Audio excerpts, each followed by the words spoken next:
hacer lectura desde el versículo 1 hasta llegar al versículo 8 para que podamos ir pasando por cada bienaventuranza y hacer un recuerdo escritural de lo que hemos estado estudiando.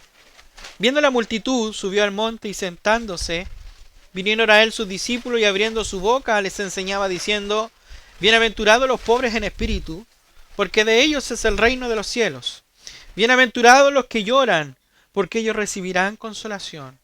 Bienaventurados los mansos, porque ellos recibirán la tierra por heredad. Bienaventurados los que tienen hambre y sed de justicia, porque ellos serán saciados. Bienaventurados los misericordiosos, porque ellos alcanzarán misericordia. Bienaventurados los de limpio corazón, porque ellos verán a Dios. Hoy nos corresponde esta bienaventuranza del versículo 8. Bienaventurados los de limpio corazón. Amén. Si nos damos cuenta, hermanos, las tres primeras bienaventuranzas que hemos estado estudiando estos domingos trataron y hablaron específicamente de nuestra necesidad, ¿cierto? De la conciencia de nuestra necesidad. Pobres en espíritu, ¿cierto? Llorando a causa de nuestra condición pecadora. Mansos como consecuencia de entender de la verdad del yo y su gran egocentrismo, que no tenemos nada que ofrecer a Dios. Y esa cosa terrible que ha echado a perder toda la vida llamada pecado. Si ustedes se dan cuenta, esas tres primeras bienaventuranzas subrayan la importancia vital de una conciencia profunda de la necesidad, ¿cierto? Luego, amados hermanos, viene la afirmación, una afirmación diferente a la satisfacción de esa necesidad referente a lo que Dios ha provisto. Bienaventurados los que tienen hambre y sed de justicia, porque ellos serán saciados.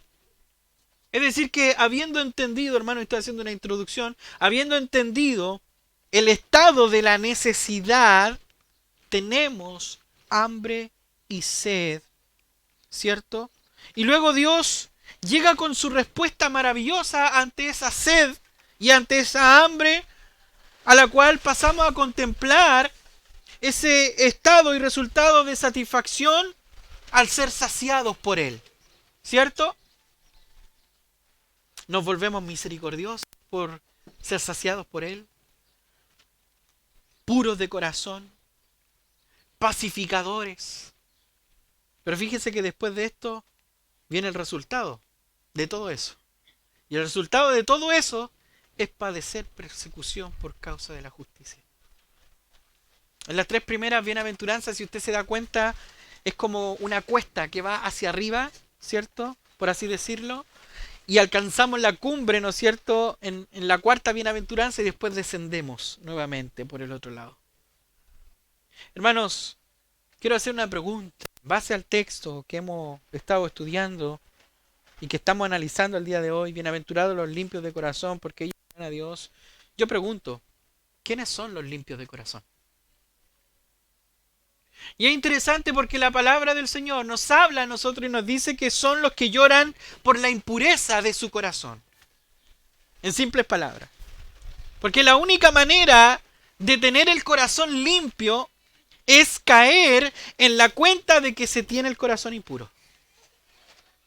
Es decir, es caer en el reconocimiento de que se tiene el corazón impuro, y por tener el corazón impuro lloramos hasta el punto de que uno hace lo único que puede conducir a la purificación y a la limpieza, amados hermanos. Estamos pues frente a una de las afirmaciones más estupendas de la Biblia, hermanos. Y a la vez una de las afirmaciones más sacras de la Escritura, más solemne.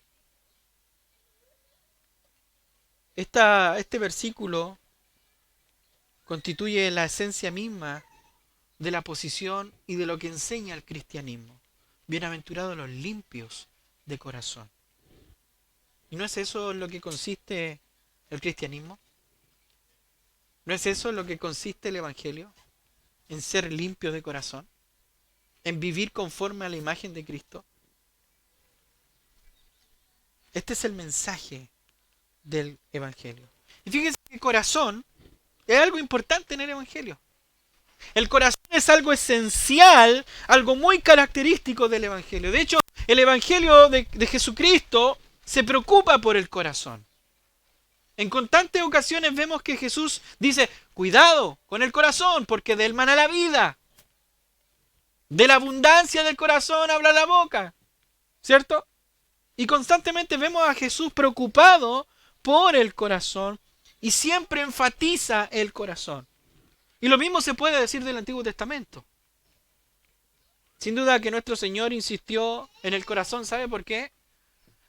Insistió tanto el Señor en el corazón por causa de los fariseos. La gran acusación que siempre les hizo fue que se interesaban por la apariencia externa de las cosas y no por lo que estaba dentro. No miraban lo que estaba dentro. Desde el punto de vista externo, aparecían y parecían ellos irreprochables, ¿cierto? Pero por dentro estaban llenos de rapacidad y llenos de maldad. Se preocupaban por sobre todo los preceptos externos de la religión, ¿cierto? Pero olvidaban los aspectos más básicos de la ley, a saber, el amor a Dios y el amor al prójimo. Hermanos, Jesucristo enfatiza, y esto ojalá que se lo pueda grabar usted, Jesucristo enfatiza el corazón y no la cabeza. Entienda eso. Bienaventurados los de limpio corazón. Jesús no está alabando a los intelectuales. Lo que interesa es el corazón. En otras palabras, hermanos, tenemos que volver a recordar que la fe cristiana no es en última instancia una cuestión de doctrina o de comprensión o de intelecto, sino que también consiste en un estado del corazón. Ahora, entiéndame bien, no estoy diciendo que la doctrina es mala. Al contrario, la doctrina es esencial, pero no es solamente eso, va más allá. No sé si me logra comprender. De manera que se puede tener un interés, pero puramente rico, mecánico, por la palabra de Dios. De modo que ser tan solo estudioso de la Biblia no quiere decir, hermano, que todo vaya bien en tu vida. Los fariseos, como ustedes pueden recordar, siempre estaban listos a reducir, ¿no es cierto?, la vida justa a una simple cuestión de conducta y de ética. Fíjese cómo nos pone el Evangelio al descubierto. Cómo nos muestra el Evangelio nuestra intención del corazón. Y posiblemente cuando yo dije esto de que Jesús le importa el corazón y no el intelecto, quizás por usted en su corazón dijo amén, así es. Tiene razón, pastor. La fe no es algo intelectual, es algo de vida, algo que importa. Y posiblemente dijo usted amén. Pero tenga cuidado, porque el cristianismo tampoco es básicamente una cuestión de conductas. Hay un equilibrio. De tal manera, hermanos, que vamos profundizando un poco en lo que el Señor quiere hablarnos en esta hora. El corazón. El corazón, hermano. ¿Qué significa el término corazón? Y según el uso común bíblico de esta palabra, corazón significa el centro de la personalidad del hombre. De manera que no quiere decir tan solo la sede o el lugar de los afectos y de las emociones que alberga el corazón. Esta bienaventuranza, hermanos, no quiere indicar que la fe cristiana sea algo básicamente emotivo. No está diciendo que la fe cristiana no es intelectual o que pertenece solo a la voluntad en absoluto, hermanos. Corazón en la Biblia incluye tres cosas. Es el centro del ser y de la personalidad del hombre. Es la fuente de la que procede todo lo demás, la cual incluye la mente, la voluntad y el corazón. Y en tercer lugar, es el hombre total. Y esto es lo que enfatiza nuestro Señor. Cuando Él dice, bienaventurados los de limpio corazón, bienaventurados los que son puros, no se está refiriendo solamente a lo que es superficial. sino en el centro mismo del ser, en la fuente de todas sus actividades. Y fíjese que el término, para que podamos ir estudiando un poco el término, ir conociendo lo que el Señor quiere hablar en nuestras vidas, el texto dice: bienaventurados los de limpio corazón. Limpio corazón. Y si usted se ha dado cuenta, en toda esta serie que hemos estado estudiando, las bienaventuranzas, nos hemos dado cuenta cómo es el corazón del hombre, ¿no? ¿Cómo es el corazón del hombre? Perverso, pecaminoso, ¿cierto? Hemos venido contemplando solo el corazón humano, ¿no es cierto? Y nos hemos dado cuenta de que el corazón humano es perverso. Y aquí se puede ver a Dios, cuando el texto dice bienaventurados los de limpio corazón, porque ellos verán a Dios. Nosotros debemos entender que se puede ver a Dios solo cuando se es limpio. Y hemos visto precisamente lo que somos por naturaleza, hermano. ¿Qué quiere decir nuestro Señor con limpio de corazón? Las palabras que Jesús nos dice ahí en Primera de Juan, capítulo 1, versículo 7, el apóstol Juan dice: y la sangre de Jesucristo, su Hijo, nos limpia de todo pecado. Hermano, oiga bien esto, no significa que nuestros corazones han sido lavados de todo rastro de las impurezas, de la maldad que corrompen, sino que nos enseña principalmente el sacrificio de Cristo, que ha sido aprovechado para la eliminación judicial de nuestros pecados. Cuando el apóstol Pablo, al describir al hombre que es nueva criatura en Cristo, dice: las cosas viejas pasaron, he aquí son todas hechas nuevas, ¿cierto? Lo que el apóstol está hablando de la nueva disposición del corazón. Eso es lo que él está hablando. La nueva disposición del corazón del cristiano, la cual es completamente diferente a su disposición interna previa a la regeneración del Espíritu Santo en su vida. Hermanos, para que podamos entender, una de las evidencias más conclusivas, oiga bien esto, una de las evidencias más conclusivas de que si realmente poseemos un corazón puro es cuando tú y yo descubrimos y tenemos conciencia de que la impureza restante de nuestra naturaleza continúa plagando nuestros corazones. Si tú no eres consciente de eso, déjame decirte que posiblemente no has nacido de nuevo. Cuando leemos en la Escritura: bienaventurados los de limpio corazón, lo primero que hay que tener en mente al poder analizar este texto es a las personas a las cuales el Señor se estaba dirigiendo. ¿Y a quién se estaba dirigiendo el Señor? ¿A quién? A los judíos. Se estaba dirigiendo a los judíos, ¿no es cierto? Personas que se habían criado en el judaísmo. Y usted se puede preguntar: pero pastor, ¿qué tiene que ver esto? Bueno, esto es importante, hermano. ¿Por qué es importante? Porque el Señor, al usar el término limpio de corazón, está haciendo una referencia a aquella condición de santidad o de pureza externa que pertenecía al pueblo judío, y el privilegio que ellos tenían de la intimidad con Dios, que estaba conectado con aquella condición de pueblo santo adquirido por Dios. ¿Se entiende? De tal manera, hermanos, que nosotros podemos preguntarnos: ¿qué es lo que nosotros sabemos de los judíos? Bueno, sabemos que ellos eran un pueblo separado, ¿no es cierto?, de las naciones contaminadas con la idolatría. Sabemos que ellos fueron apartados, ¿no es cierto?, como pueblo santo para Jehová.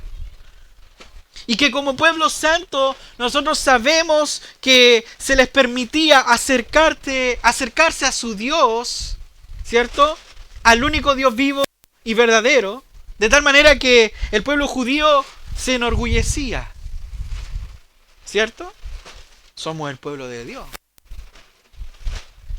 Se enorgullecía respecto a esa condición y al goce de ese privilegio de ser el pueblo de Dios. Pero hermanos, aquellos que iban a ser súbditos del reino del Mesías, les pertenecía una condición superior y un privilegio mucho mayor.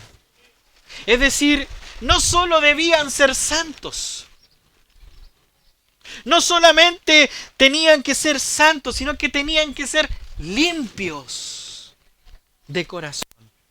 No solo se les permitía acercarse al lugar santo donde el honor de Dios habitaba, sino que en esa condición ellos debían ver a Dios.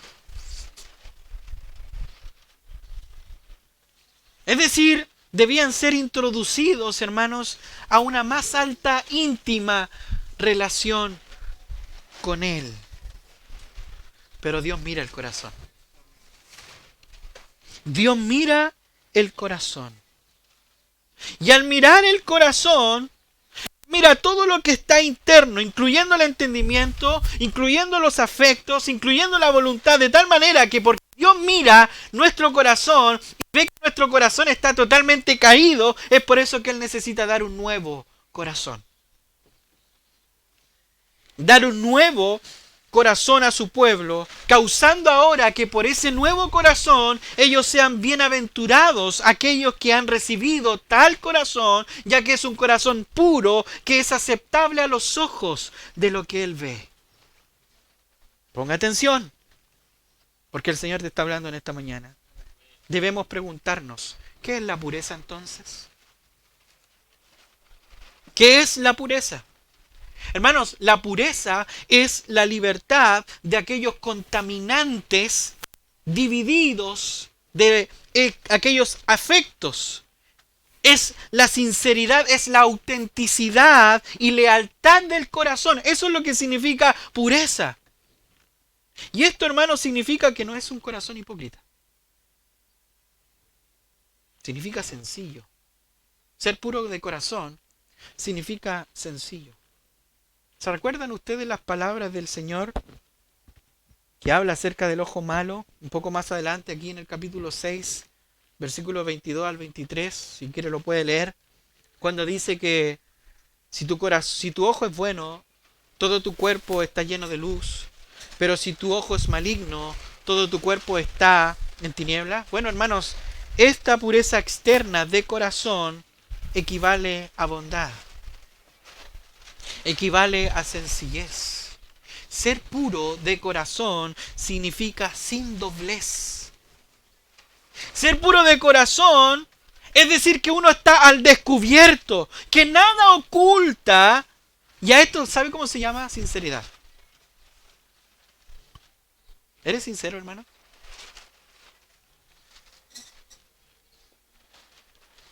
Esto significa devoción recta. ¿Eres recto, hermano? En lo que dices, en lo que haces. ¿Sabe cuál es el problema? El problema es que nuestro corazón está dividido. Una parte de mi corazón desea conocer a Dios, desea adorarlo, desea complacerlo, pero otra parte del corazón no desea hacerlo. ¿Se recuerda lo que dijo el apóstol Pablo? Lo que quiero hacer no lo hago y lo que debiese hacer no lo termino haciendo, ¿cierto? ¿Se acuerdan, no? Bueno, esa es la condición del corazón. De tal manera que el corazón puro es el que ya no está dividido, y es por eso que el salmista David, habiendo comprendido el problema de su corazón, clama al Señor diciendo: crea en mí, oh Dios, un corazón limpio. Como si dijera: haz que no se desvíe, Señor. Que mi corazón no se desvíe. Quítale esa doblez, Señor. Que sea sincero. Que ese corazón se vea libre de toda hipocresía. Eso es lo que está queriendo decir el salmista David cuando dice: crea en mí un corazón limpio. Pero hermanos, este no es el único significado.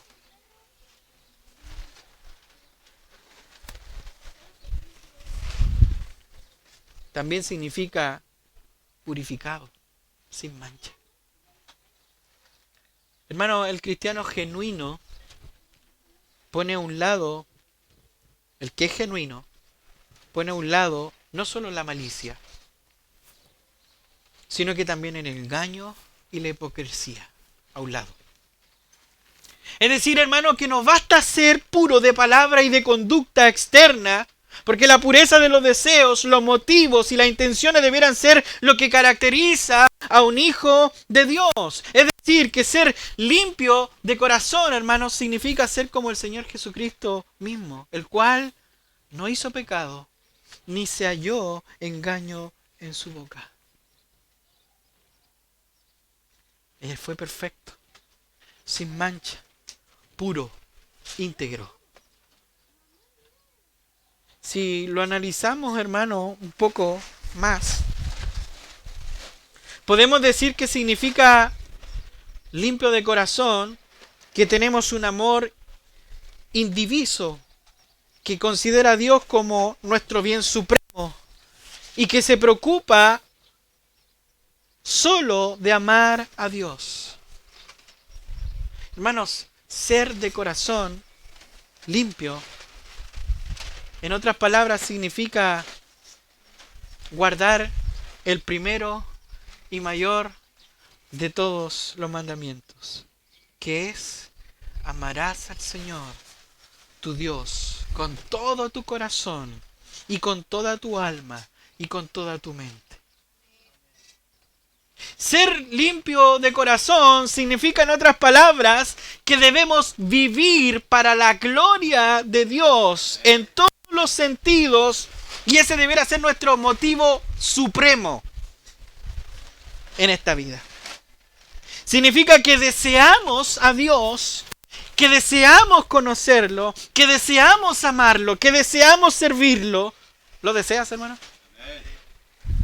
Nuestro Señor afirma ahora que sólo así verán a Dios. Hay un texto paralelo a este versículo que se encuentra en la carta a los Hebreos y que habla de la santidad sin la cual nadie verá al Señor. Yo pregunto una vez más: ¿hay alguna necesidad mayor de conocer que se es necio cuando se piensa que uno puede llegar a ser cristiano por sí mismo? ¿Qué hace entonces falta, hermanos, para que podamos ver a Dios? Y la respuesta es simple: santidad, limpieza de corazón. Fíjese que la palabra del Señor nos dice que Dios es luz y que no hay ninguna tiniebla en Él. Es decir, que en el terreno de lo espiritual no se puede mezclar la luz con las tinieblas. En el terreno de lo espiritual no se puede mezclar lo blanco con lo negro. En el terreno de lo espiritual no se puede mezclar a Cristo con Belial. ¿Se entiende? De manera, hermanos, que en el creyente hay tres áreas importantes que deben existir en su diario vivir. Sin una de ellas, oiga bien, sin una de ellas, la vida cristiana resulta infructuosa. Y estas son tres cosas importantes: ortodoxia, ortopraxis y ortopatía. Y usted se podrá preguntar, ¿qué es eso? Para que lo entienda. Muchos quieren ser ortodoxos en su doctrina, en su teología. Personas que siguen fielmente los principios de una doctrina que creen, ¿cierto? Eso es ser ortodoxo. Pero ¿sabe qué es lo que ha quedado en evidencia de aquellos? Ha quedado en evidencia de que su ortodoxia no ha descendido al corazón para que se transforme en una ortopraxis. ¿Qué quiere decir ortopraxis? Es decir, la práctica de aquello que se cree o se sigue fielmente. ¿Y sabe qué es lo que ha demostrado eso? Ha demostrado a tales personas llevarla a vivir de manera incorrecta. De tal manera que esa ortopraxis, es decir, llevar y vivir una vida de manera correcta, coherente con lo que se cree o con lo que se afirma, está ausente en la vida de aquellos que dicen ser ortodoxos. ¿Y sabe cuál es el final de esa conducta? Es una conducta que está vacía de ortopatía. Y ahora usted me puede preguntar, bueno, ¿y qué es esto último? La ortopatía, hermanos, es ausencia de los afectos correctos que te llevan a actuar y creer de manera correcta de una forma genuina. La mayoría se enfoca en una sola área de estas y termina siendo un cristiano que podría llamarse de todo menos genuinamente cristiano. Para que lo entienda, no podemos decir amar a Dios, recitar sus atributos de bondad, de misericordia, de amor, y a la vez cerrar nuestros corazones hacia quien padece necesidad, por ejemplo. No podemos pronunciar la profundidad de la doctrina de la soberanía de Dios y hablamos de la soberanía de Dios y que Dios es soberano y que la soberanía de Dios, sin embargo, tomamos nuestras propias decisiones y hacemos todo lo que queremos como si Dios no existiera. ¿Dónde queda la soberanía de Dios? No podemos decir que amamos y servimos a Dios si no hacemos lo que Él nos demanda. ¿Se da cuenta de la falta de ortodoxia, ortopraxis y ortopatía? Ahí se ve claramente. Oh, el pastor tiene que ser un pastor conforme a la Escritura. Dice la Escritura que tiene que ser así. ¿Cierto? Pero el pastor no se conduce así. Pero el pastor no tiene la empatía así. Hermanos, no podemos decir que amamos y servimos a Dios si no hacemos lo que Él nos manda. Una vida, óigame bien por favor, porque yo no quiero que esto usted se lo olvide. Una vida sin frutos muestra muerte. Un árbol sin fruto o que da frutos malos no indica un buen árbol. Tú puedes tener muy buena teología, muy buena doctrina, pero si no se ve lo que tú crees y no practicas correctamente lo que dices creer, entonces yo te pregunto, ¿realmente has nacido de nuevo?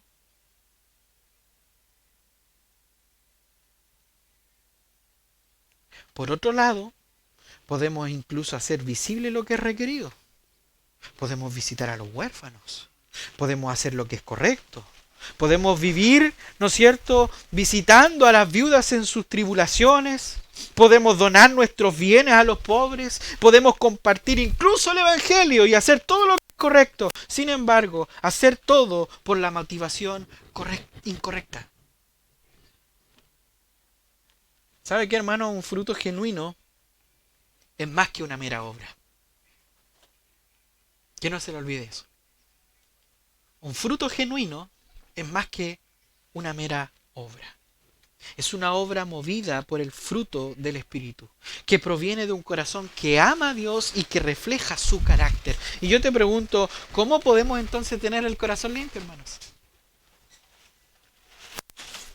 ¿Cómo podemos realmente decir que amamos a Dios o evidenciar que amamos a Dios si no se ve en nuestras vidas?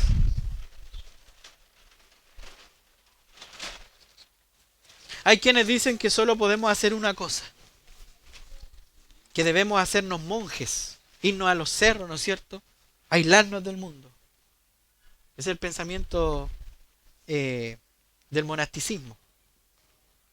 Por eso se iban a esconder allá los curas, ¿no es cierto? Se escondían, se iban a lo lejos para vivir en soledad, apartado del pecado. Ellos decían que si quiero tener limpio el corazón no me queda más que apartarme de todo. Y eso es antibíblico, hermano. Totalmente antibíblico. Esos esfuerzos de autopurificación están condenados al fracaso.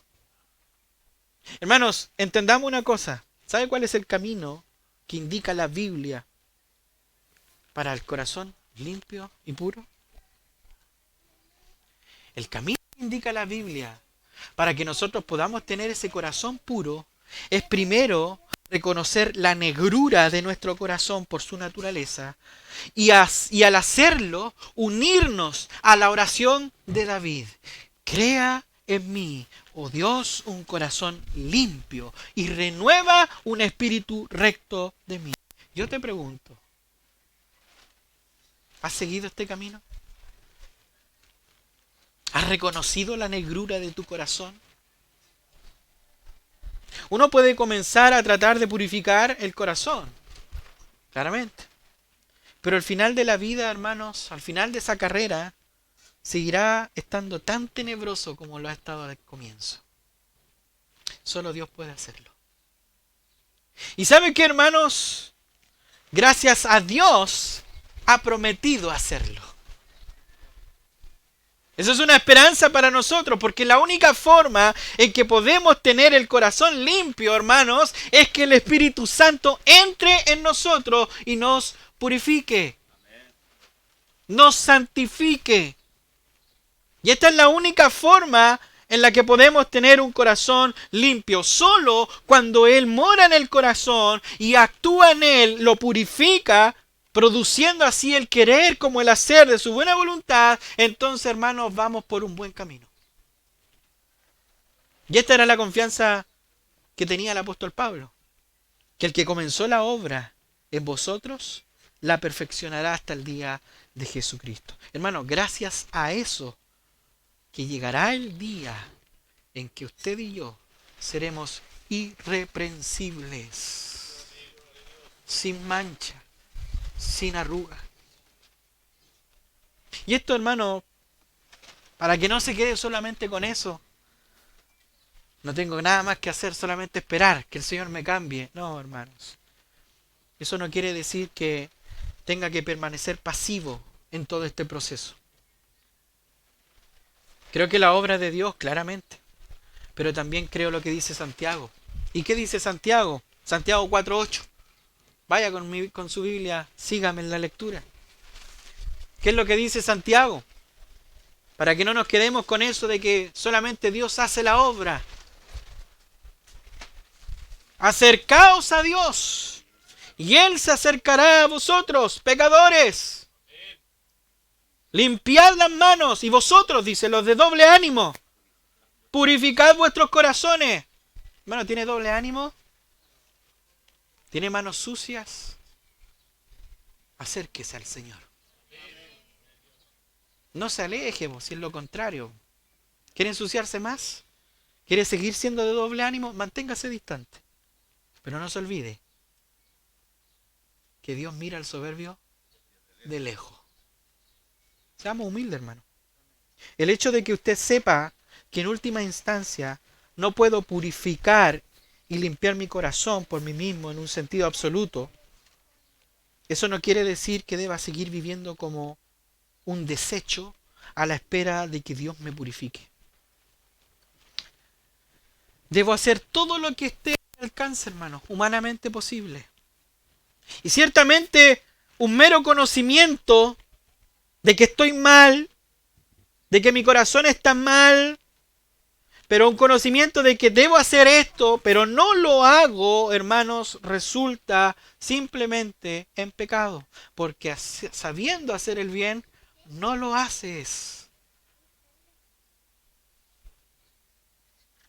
¿Y sabes lo que se transforma esto? En lo que dice el apóstol Pablo. En un metal que mete ruido. Un címbalo que retiñe. Y termina creando fariseos modernos, pues si es el tema. Crea fariseos modernos, conocen de la doctrina, conocen de la ley, leen muchos libros, pero que no practican lo que profesan creer. Sepulcros, blanqueados. Hermanos, una fe sin fruto es inexistente, como diría el apóstol Santiago. Una fe sin obra es muerta en sí misma. Y esto es interesante, hermano. Óigame bien. Podemos recitar, conocer la Escritura. Podemos memorizar las verdades del Evangelio. Podemos hacer planes de lectura bíblica. Pero si no lo aplicas y solamente te queda aquí y no te desciende acá, hermanos, si solo termina como un mero ejercicio intelectual, la real vida en Cristo va a estar totalmente ausente de ti. Por eso no es solamente de aquí, hermanos, ni de aquí en donde debemos acercarnos a Dios, sino que también en voluntad. La pregunta es, ¿cómo está nuestra voluntad al Señor? Pablo dice, Dios es el que produce en vosotros así el querer como el hacer por su buena voluntad. Bueno, pastor, a mí no me lo ha producido, así que puedo justificarme. ¿Piensa así un verdadero cristiano que tiene el Espíritu Santo de Dios en su vida? El Espíritu no le deja estar ocioso. Es imposible, hermano. Hay que mortificar el pecado. Hay que desprenderse de todo lo que se interpone entre uno y Dios, entre uno y la meta que se aspira. ¿Cuál es tu meta, hermano?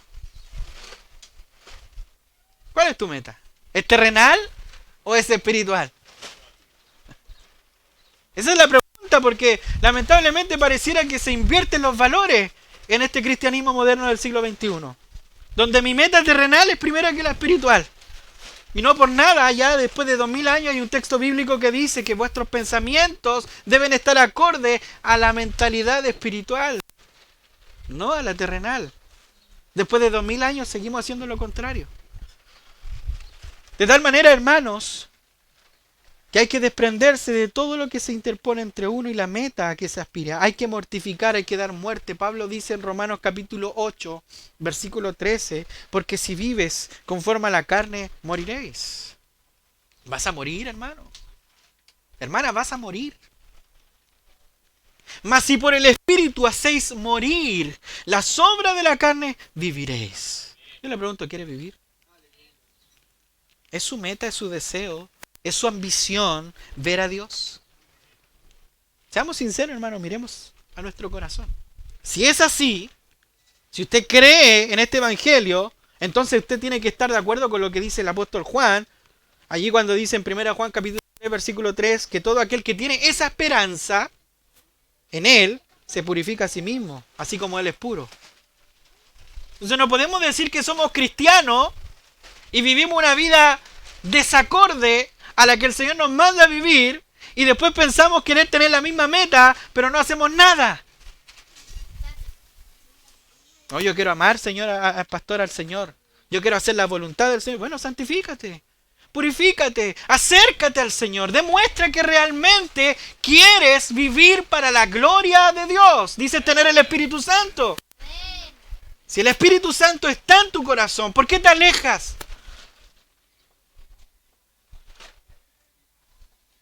¿Por qué se interpone constantemente el mundo, la carne, ante los deseos del Señor?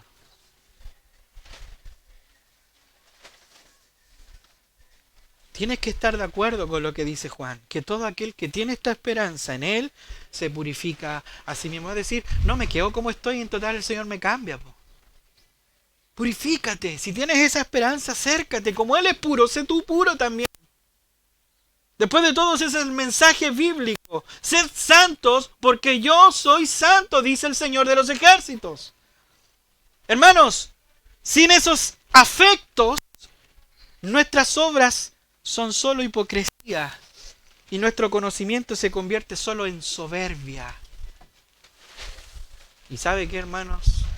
Con pena, con tristeza, y me incluyo también, la iglesia está sobrada de soberbios, pero falta de humildes. Y hablo de esta iglesia. El tiempo es corto, hermanos. No nos queda mucho tiempo para prepararnos. Cristo viene. Lo creo, ¿no? Cristo viene. Está cerca el gran día. El gran día se acerca. Y en un sentido, hermano, la ceremonia ya está preparada. La mesa ya está servida. Estamos usted y yo esperando ser recibidos por la audiencia del Rey, que nos va a llamar y nos va a decir: venid, benditos del Padre. Hermanos, el tiempo se acerca. Examínese a sí mismo si está en la fe. ¿Qué tal está tu corazón? ¿Ama lo que Dios ama? ¿Qué tan práctica es tu fe? Si dices amar a un Dios que te salvó, que te perdonó, ¿qué tan práctica es tu fe? ¿Qué tanto conoces y anhelas conocer a Dios? Después de todo, bienaventurados los de limpio corazón, porque ellos sí verán a Dios. ¿Tú quieres verlo? ¿Lo esperan? ¿Se prepara para ello? Todo aquel que profesa ser cristiano debe hacerse estas preguntas. ¿Están mis afectos puestos en las cosas de arriba? Todo el que dice ser cristiano debe preguntarse, ¿son puros mis motivos? ¿Por qué me reúno con el pueblo de Dios?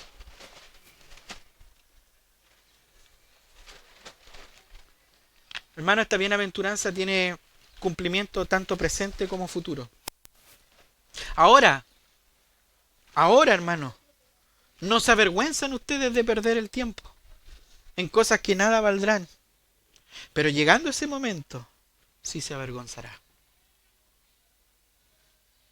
Nuestra única confianza es que Él está actuando en nosotros y preparándonos para eso.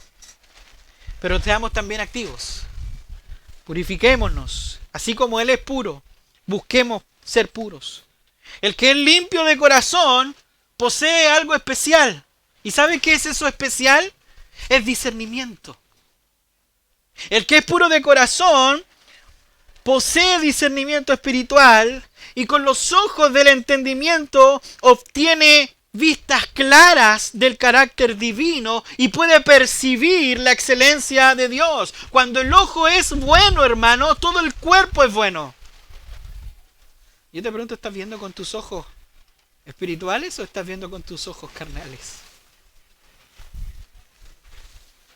Aquel que es limpio de corazón, hermano, no solo obtiene vistas claras y satisfactorias del carácter divino, sino que también disfruta de una íntima y deleitante comunión con Dios. ¿Te deleitas con Dios?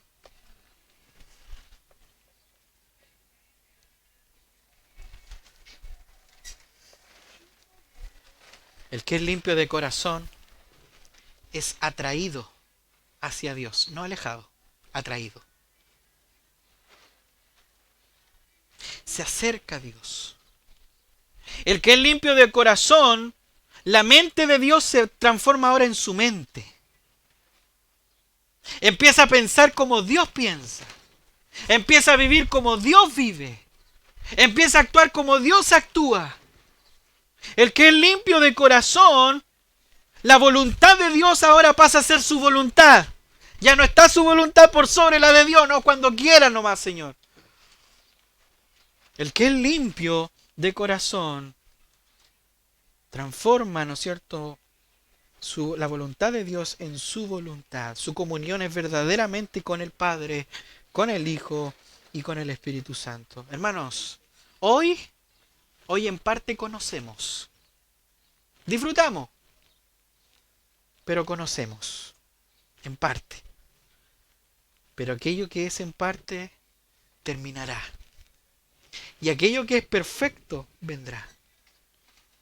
A tal punto que veremos cara a cara y conoceremos incluso cómo hemos sido conocidos, dice el apóstol Pablo. De tal manera que yo le invito, hermano, en esta mañana a meditar en su corazón. El Señor nos invita a meditar en nuestro corazón. ¿Cómo está nuestro corazón? ¿Realmente es limpio? ¿Realmente es puro? Y si nos damos cuenta que nuestro corazón no cumple las expectativas de Dios, preguntémonos, ¿qué estamos haciendo? ¿En qué estamos perdiendo el tiempo?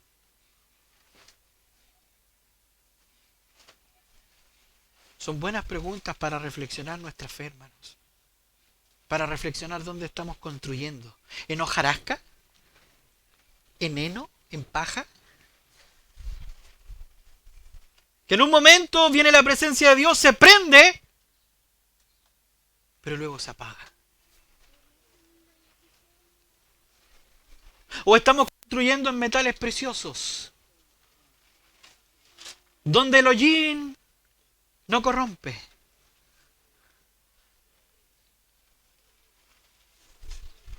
Hermanos, ¿dónde estamos construyendo? ¿En qué se está basando nuestra construcción espiritual para estar delante del Señor? Y creo que la invitación de esta mañana, hermanos, es a que meditemos. Y quiero llamarte al arrepentimiento. Si es que tú has estado construyendo tu corazón en otras cosas, de otra forma, y en vez de acercarte al Señor te has estado alejando de Él, de tal modo que ya no se divisa en tu vida la imagen de Cristo, acércate, porque Él se acercará a ti. Hermanos, esta es la mañana en la cual podemos pensar y meditar en cómo hemos estado. El Señor dice, venid a mí. ¿Estás cansado? Ven. Ven, te dice el Señor. ¿Estás fatigado? Ven. No te quedes con esa carga. Tráela. Ven, dice el Señor.